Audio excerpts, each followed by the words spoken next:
Halo guys, hari ini saya kedatangan orang yang luar biasa banget. Dan alasannya saya ngundang beliau adalah karena beliau paham banget mengenai hutang, pinjol, maupun kredit card. Dan saya melihat bahwa suatu fenomena di dunia sekarang, banyak sekali para pengusaha yang memang terkadang merasa kesulitan atau nggak tahu gimana caranya untuk mencegah seseorang atau karyawannya supaya nggak berhutang terhadap pinjol. Jadi saya rasa bahwa pinjol atau berhutang, semua orang perlu untuk diedukasi. So welcome, Roy Sakti. Halo bro, apa kabar? Thank you. Boleh ditambahin nggak? Takutnya ada yang kurang nih bro. Apanya nih? Ya tentang lu. Ya tahu lah gitu aja lah. Pokoknya kita urusan utang piutang lah. Kalau Utang piutang. udah orang pusing masalah cicilan apa segala, pasti lemparannya ke gua itu. Makanya ke lu ya. Nah, gua sekarang ini lagi pusing banget kalau gua ngelihat para pengusaha di luar sana baru-baru ini cerita sama gua. Coach, gua mabok nih coach karena ya anak buah gue padahal bagus sih, udah ngikutin gue 10 tahun, tiba-tiba kena pinjol. Iya. Dan akhirnya perusahaan gue mabok, gue juga susah. Gue pecat. Gimana? Dipecat juga gimana? Ah. Nah, ini menarik. Ini fenomena yang menarik. Jadi kan kita membahas pinjol dari kacamata bos. Ya kan selama ini kan saya membahas pinjol dari kacamata yang minjem. Benar, ya. benar. Nah, which is pinjol itu yang pinjem nggak mungkin bos pasti nggak doyan pinjol, ya. Nah, tapi dari yang masalah kecil ini bisa berakibat untuk bisa bikin organisasi rusak, ya, bisa berakibat bikin organisasi rusak. Kenapa? Karena begini, korban rata-rata adalah karyawan, ya, korban karyawan-karyawan, ya, yang biasanya middle low. Karena kalau udah yang menengah pakainya kartu kredit. Kartu kredit ya. Kalau yang menengah pakai kartu kredit, tapi kalau yang middle low dia pakainya pinjol. Nah, sebenarnya pinjol itu seperti apa sih? Ya pinjaman bagus sih gitu. Nah, cuman kan problemnya gini. Kenapa dari pinjol yang kecil ini bisa merusak sebuah perusahaan? Saya kasih contoh ya. Ini pengalaman truly. Salah seorang yang curhat ke saya, Pak, saya karyawan dengan gaji UMR lah. Sekarang UMR 4 juta. 4 juta. Ya, 4 juta. Nah, jadi waktu itu ketika kebanyakan kan karyawan itu kan gajinya kan 20 koma. 20 koma? Ya, Maksudnya? setelah tanggal 20 koma. Oh iya, betul. Setelah tanggal 20 koma gitu ya, bukan 20 juta koma gitu kan. Nah, sometimes dia ketika tanggal tua, nggak punya duit, mungkin ada kebutuhan apa-apa. Nah, dia iseng-iseng pinjol. Kan lihat iklannya kan sekarang kan kalau di YouTube aja, mungkin di YouTube ini iklannya juga pinjol nih, ya. Nah, dilihat iklan. Nah, dilihat iklan, oh bisa minjam loh, tinggal foto doang gitu kan, tinggal foto doang, itu menarik. Nah, dia download aplikasinya, ngecek, kemudian dia pinjam, dia pasti mikirnya adalah saya pinjam sesuai dengan kemampuan bayar saya. Benar. Pasti ya, nggak ada tiba-tiba orang minjem nggak sesuai kemampuan bayar, nggak ada lah, pasti ngitung, apalagi penghasilan kecil. Beda kalau pengusaha misalnya gede nggak ngitung, udah cincai lah. Nah, tapi kalau karyawan gue ngomong pasti ngitung. Nah, misalnya dia spend, oke lah, gue cari yang cicilannya 1 juta. Untuk yang gaji UMR kali ya? Ya, untuk gaji UMR cicilannya 1 juta, pas lah gitu ya. Ya udah gue pinjem. Nah, disitulah mulai jebakan tuh mulai. Jadi gini, ternyata pinjol-pinjol itu cicilan 1 juta itu nggak tiap bulan, tapi per 2 minggu. Per 2 minggu? Per 2 minggu. Dimana kalau kita persepsi kita setiap bulan ya? Iya, persepsi kita pasti setiap bulan. Ya, tapi per 2 minggu ternyata. Nah, itu. Yang nomor 2, yang menarik adalah pinjol-pinjol itu. Dia itu sistemnya itu nggak approval dulu, kasih totalan, kemudian ditransfer, tapi dibalik. Dibalik? Begitu lo ngisi, tiba-tiba uang masuk ke rekening lo. Langsung. Padahal kadang cuma nge-save doang gitu kan, nanti kalau kita ngisi kan belum kita submit, kan paling masih nge-save di draft ya. Itu kita belum submit, langsung duit masuk. Wow. Setelah itu kena totalan bunga dan ternyata dia kaget. Ternyata saya pinjam ini 3 juta, terimanya cuma 2,5 juta, kemudian angsurannya 1 juta kali berapa per 2 minggu. Nah, wah, jadi bunga langsung dipotong di awal? Langsung biaya admin dipotong di awal. Intinya bisa sampai 30-50% lah. Ya kalau minjem 3 juta 500 ribu. Nah, sekarang kita lihat nih si karyawan. Karyawan ini kan dia udah jelas nih, dia Dia jelas, gue sanggup bayar kalau angsuran 1 juta. Bayangannya kan gajiannya sebulan sekali. Betul. Nah, akhirnya yang terjadi kan dia tuh ngangsur 1 juta sebulan 2 kali. Nah, terus dia cari yang 1 juta di mana dong? Nah, kalau pengusaha nggak pakai mikir. Betul. Dia kalau untuk meningkatkan penghasilan caranya bagus lah. Banyak lah. Apalagi belajar sama Coach Judi mah harusnya udah thank you. Valid lah ya. Tapi kan kalau karyawan kalau mau meningkatkan penghasilan kan cuma 2 bro caranya bro. 1 nyeper, 2 korupsi. Ayo bener gak? Ya Ya bener. kan? 1 nyeper, 2 korupsi kan. Iya. Nah, dan dia nggak mau kayak gini. Akhirnya apa? Dia udah panik, takut. Aduh gimana ya? Kan ketika panik, ketika emosi meningkat tuh IQ turun. Benar. Ya akhirnya apa? Wah ini jatuh tempo ditaruh debt collector, nanti bos saya tahu apa segala, takut. Akhirnya apa? Dia cari pinjol lain untuk bayar pinjol ini. Wah, jadi dari 1 pinjol lain jadi ya? 2. Nah, nanti jadi 3, jadi 4, jadi 5, jadi 5. Nanti meledaknya itu ya. Jadi dia tuh melakukan money game terhadap dirinya sendiri. Membayar utang dari cari utang. Gali lubang tutup lubang. Gali lubang tutup lubang. Nah, akhirnya terjadi ketika sudah puluhan APK meledak, udah nggak mampu bayar, udah nggak bisa apa lagi ya. Orang karyawan yang bagus, yang aset perusahaan ya jadi liability. Nah, terus kalau udah posisi kayak begitu, lu sebagai bos kan ya serba salah. Serba salah. Mau nalangin udah utangnya gede banget. Bener. Nah, tapi kalau nggak ditalangin ya gimana? Nah itu akhirnya yang ngerusak. Itu yang ngerusak. Apalagi kalau nama baiknya juga udah merusak nama baik perusahaan. Nah, apalagi ini teror pinjol itu kan nerornya itu nggak cuma 1 orang, di perusahaannya diteror itu kan. Nah, kadang-kadang nomor bosnya bisa di SMS, di WhatsApp. Dan gue pernah bro digituin. Pernah ya? Pernah. Hampir semua pernah. Gue pernah. Hampir semua. Karyawannya pernah. udah gue keluarin sih. Udah. Nah, Ya. nah ini yang terjadi. Jadi sekarang kan kita berbicara dari kacamata bos. Nah, bagaimana ini harus dicegah? Nah, ini penting. Buat para pengusaha, sebenarnya ini bisa dicegah. Ya, ini bisa kena kepada semua perusahaan. Nggak peduli Anda perusahaan non-bank, bahkan orang bank pun bisa kena. Everybody bisa kena seperti ini. Benar. Nah, sebenarnya hal seperti ini tuh bisa dicegah, bro. Bisa ya? Bisa dicegah, ya. Di sini gua kasih, ini baru saya share pertama kali di YouTube-nya Coach Yudi Chandra, dan ini semoga para pengusaha bisa mengambil ide ini, ya, diterapkan di dalam perusahaannya, minimal bisa mengamankan aset-aset perusahaan, karena zaman sekarang ini nyari karyawan yang bagus susah. Menantang Apalagi yang banget. bisa dipercaya. Iya. Jangan sampai investasi Anda yang puluhan juta, ratusan juta untuk rekrutmen, development, gali lubang, istilahnya bongkar pasang, rusak hanya gara-gara hal sesuatu yang bisa dicegah. Nah, cara pencegahannya bagaimana, bro? Jadi gini, cara pencegahan pertama adalah dengan memberikan edukasi kepada karyawan. Diedukasi. Ya, karena gini, rata-rata karyawan yang seperti itu karena malu mau ngomong sama bosnya. Punya kena pinjol, karena malu, takut, gengsi, akhirnya apa? Dia mencari jalan sendiri.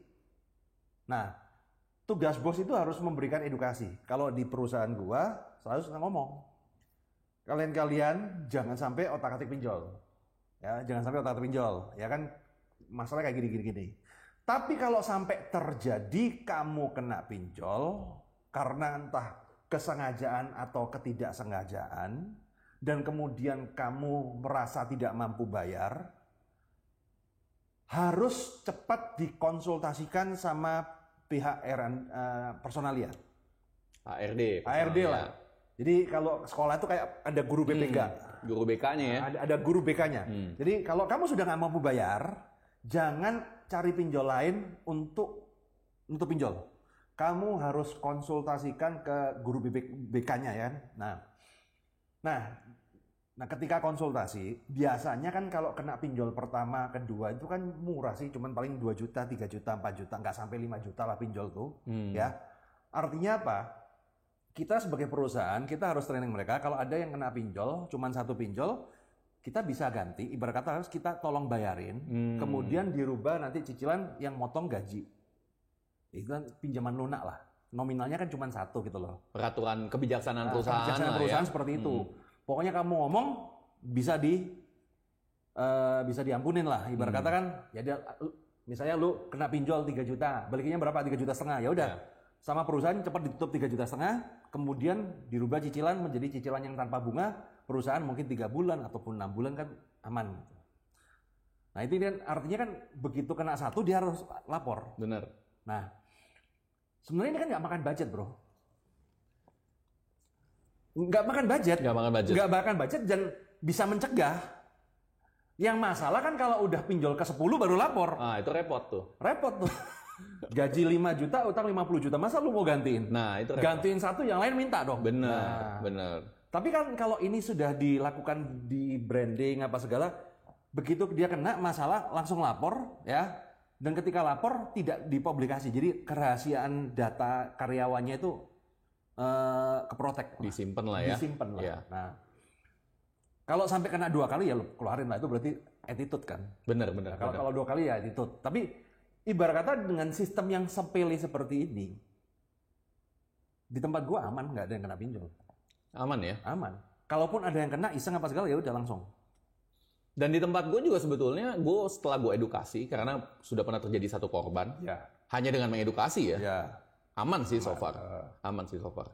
Nah itu kan namanya preventif. Benar. Ya, ini kan namanya preventif. Nah, kemudian kalau buat teman-teman juga kalau di SMS kan lu pernah ngalamin ya di SMS utang yang lu bukan utang tapi lu terima maki-makiannya, lu terima tagihannya. Gua pernah ditelepon malah. Ditelepon malah ya.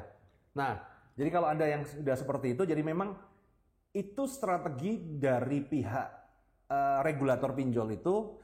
Jadi sebenarnya gini, pinjol itu sebenarnya bukan pinjaman tanpa jaminan. Oh, bukan pinjaman tanpa jaminan? Bukan. Tapi dia pinjaman dengan jaminan aset digital. Yaitu kontak yang ada di phonebook. Jadi jaminannya itu. Dia berani ngasih pinjaman duit Anda karena dia jaminannya ada aset yang disedot di kontak ini. Kalau lu nggak bayar, gue sebar data. Dan itu tertulis? Enggak kan? Enggak ada. Semua nggak ada tertulis kayak gitu, nggak ada. Itu nggak legal kan? Itu privacy kan, Bro? Problemnya ketika Anda install aplikasi, kan Anda ngasih izin. Anda membolehkan aplikasi ini untuk melihat kontak phonebook Anda? Ya. Dan how deep dia bisa go? Ini cerita menarik ya. Harusnya itu dia cuma melihat percakapan. Gue pernah ada nanganin kasus kena pinjol, dia itu sampai nyedot percakapan. Nyedot percakapan? Percakapan. Jadi yang kena pinjol nih, yang utang nggak bayar, dia punya selingkuhan. Ya. Pinjol tuh nagih ke selingkuhannya. Wah. Mbak, saya tahu loh kamu ada hubungan sama Mas. Bilangin itu bayar toh. Kalau enggak ini gue bongkar nih. Wah. Gokil ya, bisa sampai sedalam ya? Itu bro. Itu dia bisa ngambil, kalau yang ilegal dia bisa ngambil galeri. Jadi foto lu, video lu, foto, video, percakapan, ibarat kata itu pinjol itu begitu nginstall dia tuh kayak ngehack. Wow. Ngehack handphone lu udah dia dikuasain. Nah, kalau nggak bayar sebar data. Lu kalau bayar ntar dipaksa utang lagi. Dipaksa utang lagi. Emang bisa? Bisa ditelepon. Kadang-kadang yang ilegal, ya yang ilegal. Makanya kan sekarang ilegal itu kan pidana. Ditransferin langsung. Tanpa lu minta? Tanpa lu minta. Kalau lu balikin langsung? Harus dengan bunganya. Gokil. Lu mau protes, kantornya nggak ada. Oh gimana ya kalau gitu ya? Mau lapor OJK, lapor aja. Mau lapor polisi, cuma 2 juta. Polisinya kagak mau. Jadi lu sekali kelibat terus ya? Ya, itu yang terjadi. Makanya buat teman-teman ketika ada karyawan kena pinjol tuh jangan melihat itu sebagai seorang pelaku, tapi lebih cenderung melihat itu sebagai korban. Karena yang terjadi itu bukan karena ketidakmampuan atau bad attitude dari yang pinjem, tapi karena ini regulatornya semena-mena. Beda kalau lu utang di kartu kredit apa segala, nggak ada cerita kayak begitu, nggak ada. Lu salah dikit aja kita lapor OJK, disemprit kan? Ada OJK. Tapi kalau pinjol ini, problemnya gini, Coach. Pinjol ini kan nominalnya kecil. 1 juta, 2 juta. 1 juta, 2 juta. Lu kalau mau bawa ke pengadilan, lu ngabisin duit berapa? Iya, betul. Lu bawa ke polisi juga berapa? 1 juta, 2 juta. Ya udah, cuma dicatat aja. Jadi ini masalah kan kadang-kadang, Pak, saya harus lapor polisi. Teorinya lapor, kenyataannya ya repot. Ya kayak kemarin waktu Pak Jokowi bilang itu baru diterima. Habis itu sekarang ya sama aja. Balik lagi, bro. Gawat dong. Nah, pertanyaan gue, kalau umpamanya sebagai perusahaan kita udah ngomongin nih, Udah ngomongin baik-baik, kita memang bakal kita talangin Ya. untuk pinjol pertama. Ah. Tapi kemudian itu pinjol bisa transfer duit lagi, gimana? Kita sebagai perusahaan juga takut dong. Nah itu yang ketemu yang ilegal ya. Nah problemnya gini, kalau yang ilegal itu kan kita nggak bisa pegang ujungnya. Kalau yang legal bisa. Makanya kan kalau ilegal kan sekarang dianggap tindakan pidana. Oke. Pinjol ilegal itu pidana. Sekarang sih agak berkurang, ya. Cuman kalau yang legal, nggak boleh kayak gitu. Nah, gimana caranya gue bisa deteksi yang legal sama yang ilegal? Sebenarnya ngecek aja gampang di OJK, di Instagramnya OJK itu selalu ada berkala ada. Daftar pinjol legal itu ada berapa? 106. Lebih baik jangan otak-atik pinjol dah, gitu aja deh. Tapi 106 daftar yang legal. Ya. Yang ilegal berapa? Banyak. Ilegal itu gini. Jadi dia itu kan sebenarnya gini, legal itu punya anak tiri ilegal. Legal punya anak tiri ilegal. Iya.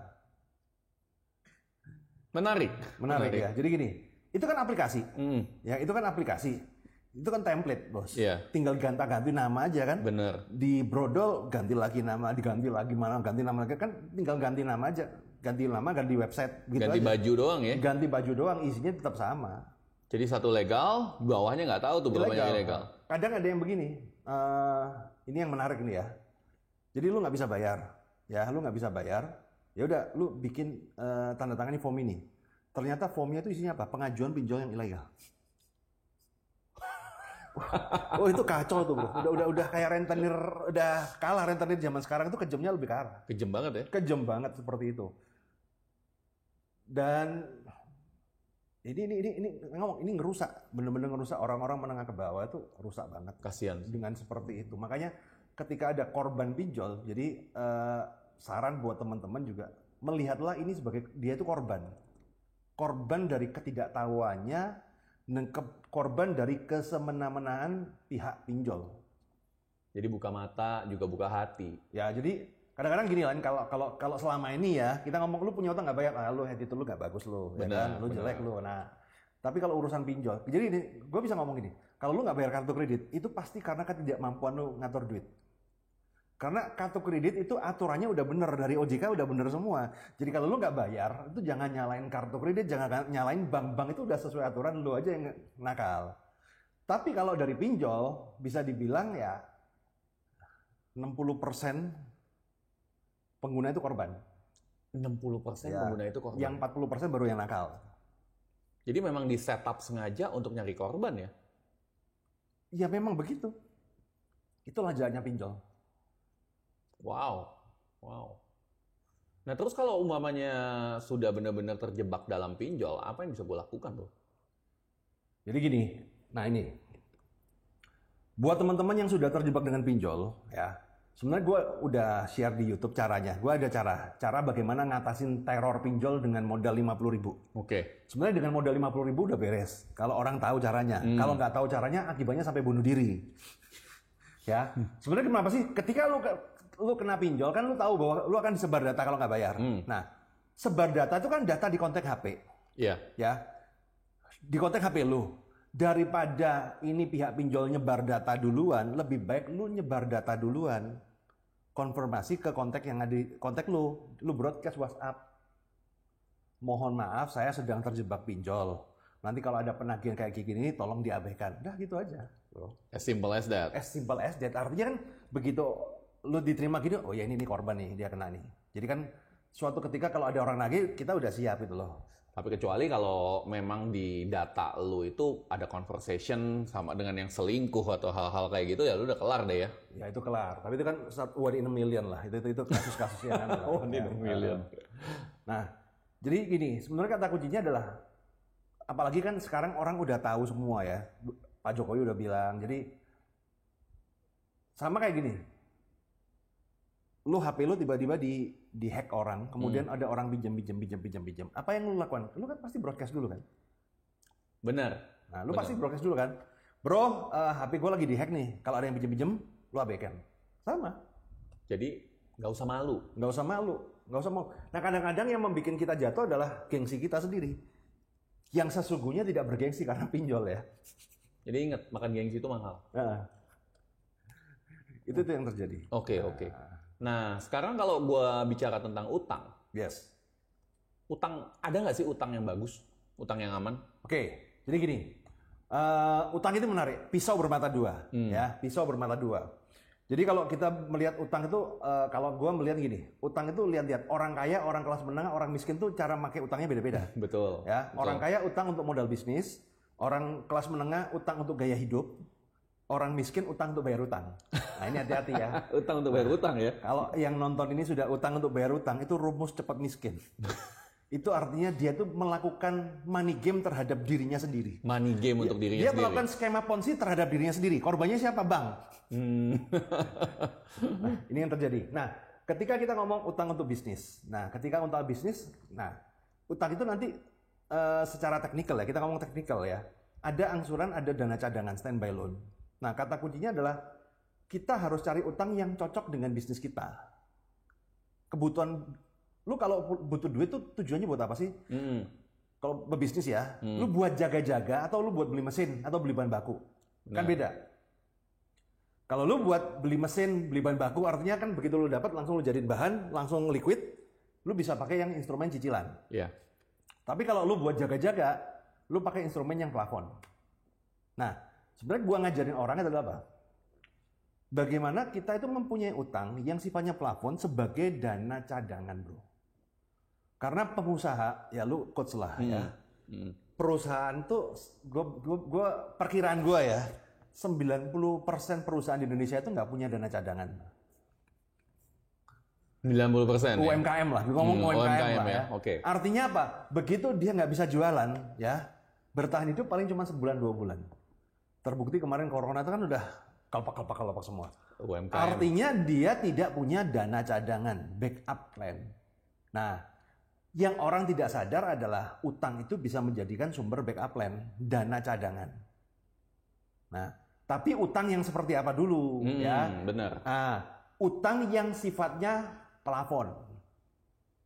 Jadi ada plafonnya ya? Ada plafonnya, dimakan plafon adalah apa? Contoh, lu punya rumah, lu masukin ke bank, lu dapat plafon 3 miliar.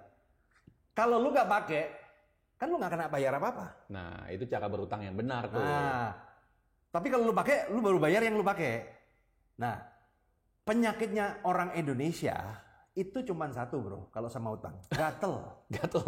Gatel kalau lihat duit nganggur.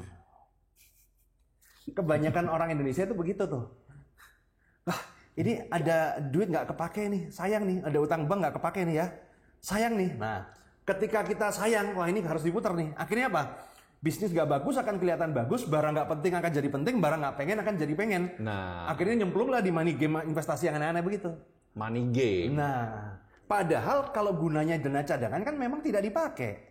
Dipakai ketika darurat.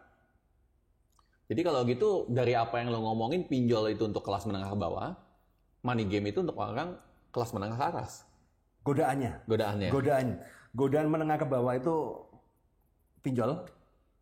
Karena kalau menengah ke bawah itu main money game berat, paling slot judi lah sekarang itu. Sekarang kan banyak kan judi online itu. Pakai pinjol buat judi, aduh kacau itu dah. Tapi kalau menengah ke atas kan karena banyak duit nganggur, ngapain apa segala kan, akhirnya money game. That's the point. Hati-hatilah. Karena gini, bro. Kadang-kadang kita itu terlalu fokus meningkatkan skill bagaimana mendapatkan uang, meningkatkan penghasilan. Tapi kita lupa skill bertahan, yaitu melindungi uang yang sudah ada. Itu penting banget tuh. Nah, ilmunya jarang yang nge-share. Gua rasa, gue lihat jarang yang nge-share bagaimana melindungi uang Anda. Tapi how to make money banyak yang nge-share. Tapi kalau how to protect your wealth, ya kan, itu jarang yang nge-share. Adapun mungkin sebatas konsultan keuangan ya, dengan aset alokasi apa segala. Tapi untuk yang the street way, ya kan, yang benar-benar kasus di lapangan, gue jarang. Cuman mengedukasi ya, money game itu jelek, tapi nggak ada yang benar-benar fokus di situ. Gue buat buku tentang itu. Hah? Buat buku ya? Gue buat buku tentang itu. Nah, itu makanya.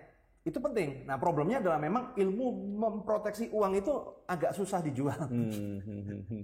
Tapi penting. Karena orang lebih suka gimana caranya mendapatkan uang. Iya. Nah, dia lebih suka mendapatkan uang, ya sama begini aja. Strategi marketing lebih asik untuk dipelajarin daripada akuntansi. Benar. Bener. Padahal kalau lu marketing doang tanpa akuntansi, babak belur. Ya kelar, nggak bisa itu. Sama. Sales ya penting, tapi yang memproteksi uang yang udah ada kan ya proteksinya kan secara finansial, secara pajak, secara hukum itu kan macam-macam. Jadi jangan dikira ketika kita punya uang banyak kemudian urusan kita selesai, kagak loh bro. Urusannya tambah ruwet itu.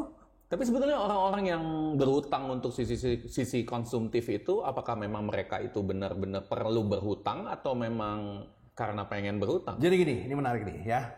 Jadi kebanyakan mereka itu adalah melihat orang-orang sekitar.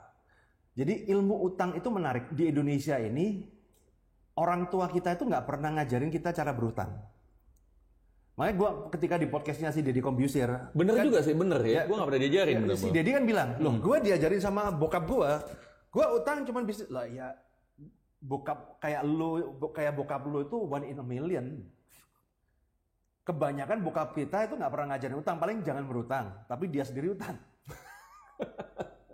Itu menarik, betul. Akhirnya apa? Dia nggak ngajarin berutang, ya. Akhirnya dia dilepas di sebuah lingkungan pekerjaan. Setelah dia sekolah kan dia cari kerja di dunia yang penghasilannya tidak pasti, pengeluarannya pasti. Nah, akhirnya kan dia tuh harus survival. Nah, salah satu bentuk survival di dalam dunia modern adalah dengan berutang. Nah, tapi karena dia otodidak, dia melihat orang-orang di sekitarnya, monkey see, monkey do. Okay. Monyet melihat, monyet melakukan. Nah, begitu lihat temennya, gue pakai kartu kredit nih buat beli handphone. Nah, enak ya. Nah, itu keinstall. Nah, kemudian gue pakai kartu kredit buat investasi nih, keinstall, gitu kan. Installnya itu amburadul, aplikasinya itu amburadul, nggak struktur, nggak sistematis lah. Nggak terstruktur. Akhirnya kan kayak kitab suci aja bos. Biji yang ditabur itu kan ada yang ditabur di tanah yang subur ya jadinya bagus, ada yang di tanah berbatu jadi pendek, yang babur di jalan beraspal ya nggak jadi. Itu yang terjadi sih. Nah lu sendiri kan sebetulnya juga bukan hanya tentang pinjol doang lo ekspor, tapi juga tentang kartu kredit. Ya jadi gini, sebenarnya gue itu ekspornya di bidang utang, semua jenis utang gue paham. Semua jenis utang. Ya. Intinya kalau orang lu butuh utang, gimana caranya berutang bank cair tuh paham. Nah, cuman dibanding semua jenis utang ini, gue milih sweet spotnya itu ada di kartu kredit. Kenapa gue milih sweet spotnya ada di kartu kredit? Nomor satu, ini tanpa jaminan. Ya. Yang nomor dua, gue nemuin cara gimana caranya dapat ratusan juta bahkan miliar. Yang dulu, which is orang nggak pikiran ke situ. Dulu orang main kartu kredit cuma 3 juta, 5 juta buat apa? Buat bisnis nggak ada gitu loh. Nah, tapi akhirnya gue combine yang terbaik di dua dunia gitu loh. Dulu tanpa jaminan itu kecil-kecil. Nah, kalau yang besar-besar harus dengan jaminan. Tapi kalau ada tanpa jaminan besar, nah, dan enaknya di kartu kredit itu kan fleksibel kayak modal kerja bro. Oke. By the way, yang bisa buat lo menjadi expert dan tertarik dalam bidang perhutangan itu apa sih bro? Ya, gue dulu jatuhnya dalam di situ bro. Oh, lu juga sama.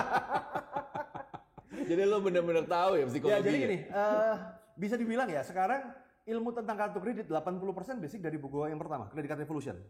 Itu yang menjadikan basic pemahaman tentang kartu kredit di Indonesia. Ya, gue dulu nyemplungnya ya gini, bener-bener otodidak. Nggak punya duit, gue pengen kerja, adanya kartu gue pakai kartu. Gue bikin pabrik jadi. Kemudian gue juga ancur situ kan. Gue merit juga pakai kartu kredit. Semua gue pakai kartu kredit loh. Nah, sampai pada akhirnya gue combine dengan ilmu-ilmu dari seminar gue combine. Ini sebenarnya ini menarik nih, tapi kan harus dibuat silabusnya gitu loh. Sebenarnya silabus sendiri kan yang gue ajarkan di kelas gue, di workshop gue adalah sebenarnya itu SOP buat diri gue sendiri. Karena ketika gue ketemu pola, kalau untuk bisnis seperti ini pakai sistem kayak gini. Ini sistem secara otomatis udah template. Jadi sebetulnya bisa aja ya lu bisnis buatnya dari utang kartu kredit itu mungkin? Sangat mungkin sekali. Gue bikin bengkel di Bintaro, di Jalan Veteran, dokter mobil. Itu gue pakai kartu kredit. Bunganya? Bunganya murah sekarang, cuman 1,5% per bulan. Yang widgets, modal kerja juga segituan, 1,5%. Bunga turun sekarang soalnya. Oh iya, bunga turun. Dulu bisa 3,5 kali. Iya, sekarang bunga turun, lebih murah. Bahkan lu kalau ngerubah cicilan cuma 7,5% per bulan. Per tahun. 7,5%? Ya, 7,5% per tahun. Bahkan gue ngajarin ke murid-murid gue tuh, ya kan, lu daripada kalau yang menengah ke bawah ya, lu daripada beli motor pakai finance yang nggak beres itu aja, lu cari kartu kredit 20 juta, lu gesek, rubah cicilan, itu jauh lebih murah. Jadi ada caranya sebetulnya ya, gimana caranya lu berutang dengan baik ya? Banyak gitu, banyak SOP-nya. Cuma kan selama ini kan kita melihat utang itu dari sisi yang negatif, karena utang untuk bayar utang. Itu dia. Nah terus kenapa sih orang banyak yang kecebur ke utang dan abis itu karena nggak punya strategi. Nggak punya strategi. Nah, gue kasih satu contoh strategi ya, coach ya. Jadi gini, misalnya lu punya kartu kredit, ya punya kartu kredit. Lu punya kartu kredit atau lu punya utang nominalnya 300 juta deh. Oke. Ya. Kemudian lu ditawarin nih, ini ada invest bisnis bagus nih, modalnya 250 juta. Kalau sebagai orang awam, lu punya utang kartu kredit 300 juta, lu ditawarin invest yang cuannya bagus 250 juta, ambil nggak? Ambil. Sebagai orang awam, ambil. Ya, ambil. Nah, itulah kalau orang nggak punya ilmu. Ya, kenapa? Begitu lo ambil, ternyata bisnisnya kan di awal kan nggak bagus. Kadang-kadang kan bisa butuh modal apa segala. Bener. Nah, penghasilan nggak pasti. Nah, tapi kalau yang gue ajarin, kalau lu misalnya punya kartu kredit 300 juta, lu ada bisnis yang bagus 250 juta, ambil Pak. Kalau yang di SOP gua jangan diambil. Caranya bagaimana? 300 juta ini naikkan dulu ke 500 juta, baru diambil boleh pakai 250 juta. Jadi naikin plafonnya dulu ya? Ya, naikin plafon dulu 50%, baru lu ambil.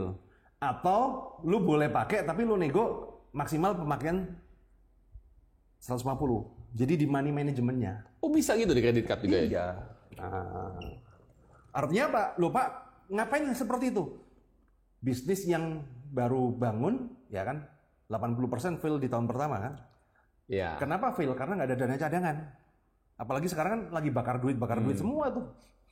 Nah, ini kuncinya adalah dana cadangan di sini. Nah, dana cadangan ini tujuannya ada dua, bro. Nomor satu adalah kalau lu butuh lu bisa ambil. Kedua,